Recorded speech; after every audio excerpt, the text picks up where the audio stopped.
Usap sa inyo mga kegwa. Ngayong araw nga guys, last day na nila Cynthia dito. Bali bukas yan mga kegwa, uwi na sila ng Mindanao no, pero dadaan muna sila ng Manila. Kapag desisyon na nga silang umuwi no, nauna na rin yung kuya niya. Okay lang yan, at least napasyal na rin sila sa Pangasinan. Bumili nga muna ako ng hilaw na saging mga kegwa kasi naghahanap si Guada. Nakabili kasi kami ng ginamos mga kegwa dun sa Pangasinan kaso sabaw lang. Tulad na sinabi ko dati, hindi naman uso yung may laman dito, yung may isdang maliliit. Maliban na lang pag mag-DIY ka dito ng ginamos. Kaya nung pagkarating ko mga kegwa, ay menikos-mekos ko na agad yung saging para basta na makain na natin agad. Bali maya-maya niya mga kegwa, darating na rin sila Cynthia at saka si Glenn. Pero hindi na nga nila natikman yung mga saging na yun mga kegwa kasi kunti lang at naubos namin. Sila lang pala mga kegwa. Nakalipas na yung pilang minuto.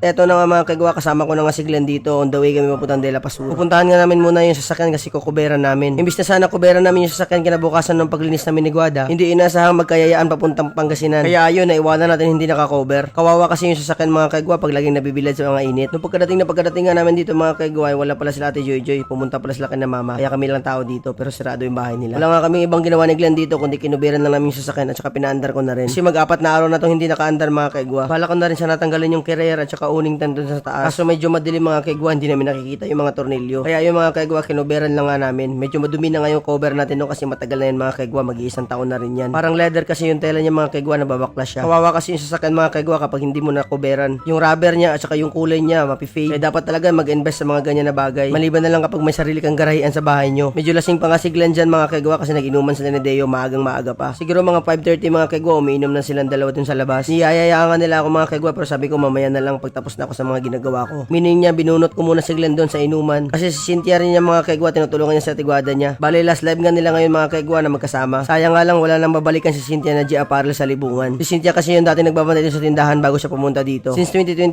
nga siya nagbabantay doon, no? Sobrang matagal na rin. Bale, pagkatapos nga namin dito mga kegwa, ay naghanap pa kami ng ulam namin. Ang bala ko sana ay mamalengke pa doon sa Bulaon, kaso sabi ko wag na, parang uulan kasi. Baka kasi maabutan kami ng ulan at uwi kaming basa. Kaya yun sabi ko sa kanya, doon na lang sa Sindalan, hanap na lang kami na mauulam. Bale, trip ko nga ulamin ngayon mga kegwa ay isda. Nakakasawa rin kasi minsan mga kegwa yung puro manok tayo. Iba rin talaga ang pakiramdam kapag isda yung ulam. Kaya sabi ko sa Sindalan na lang kasi alam ko marami nagbebenta sa gilid-gilid. Kasi doon rin kami bumibili minsan kapag kailangan namin ng pulutan. Bali ang bibilihin nga namin mga kegwa yung luto na para diretso na lang kain. Kasi kapag lulutuin para mga kegwa lalo lang kami matatagalan. Sana nga mga kegwa may maiwan pa mga isda doon para makabili rin kami agad. Pero nung pagkarating namin sa Sindalan mga kegwa, naghanap-hanap kami pero wala kami nakita. Kaya nahulog pa rin kami sa manok mga kegwa. Dito na nga lang kami bumili sa Chokes to Go mga kegwa. Kasi gusto ko tong flavor na pepper nila. Bali nagmamadali nga ako dito mga kegwa kasi may pupuntahan pa tayo. Kasi pupunta pa nga ako ng empresa mga kegwa kasi may pupuntahan kami ni Kuya Bala. Kaya no pagkarating ko sa bahay mga kegwa ay kumain na agad ako. Ako nga lang mag-isa kumakain dito mga kegwa kasi busy pa yung iba. Sila Guada at Cynthia nagla-live pa mga kegwa tapos si Glenn umupo na agad dun sa inuman. Pero ako mga kegwa tamang kain lang muna dito kasi nagmamadali na tayo. Tumatawag nga si Kuya Bala sa akin mga kegwa kasi 7 daw darating yung meet up namin. Bali sabi niya punta na lang daw muna ako sa kanila para mag-usap daw kami. Kaya sabi ko sige punta na lang ako dyan, kain lang ako saglit. Hindi kasi pwede mga kegwa na walang laman yung tiyan natin kung aalis. Ayaw ko pa naman yung magutuman mga kegwa kasi nabebeset ako. Nawawalan ako ng gana pag gumagalaw mga kegwa pag gutom. Kaya ako kahit busog mga kegwa, kumakain talaga ako basta oras na nagkain. Pero hindi ko naman dinadamihan mga kegwa, tama-tama lang. Kasi mahirap talaga yung feeling na magutuman mga kegwa. Pero bilib ako dun sa mga taong late na kumain mga kegwa pero hindi nagugutom. Kaya nung pagkatapos ko kumain mga kegwa, umalis na rin agad ako. Bali mag-isa lang ako nito mga kegwa, hindi ko na sinama si Glenn para may kasama si Deo dun habang umiinom. Bali saglit na transaction lang naman ito pupuntahan natin mga kegwa. Wala lang mga 30 minutes mga kegwa, makabalik rin ako sa bahay. Depende na lang yung tagal mga kegwa kung darating ng oras yung kamit up namin. Galing pa kasing apalit yung kamit up namin mga kegwa, magkita-kita na lang daw kami sa Alphamart. Bali pangatlong beses na kami nagmi-meet nito mga kegwa, no? Mga business lang to mga kegwa.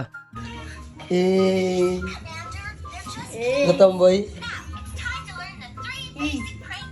Andito na nga kami sa Alphamart mga kegwa, saglitan transaction lang yan mga kegwa, tapos umuwi na rin ako kasi nag-aantay nga sila sa akin. At ayan nga sila mga kegwa, umiinom na nga sila no ng gin bilog. Bye bye.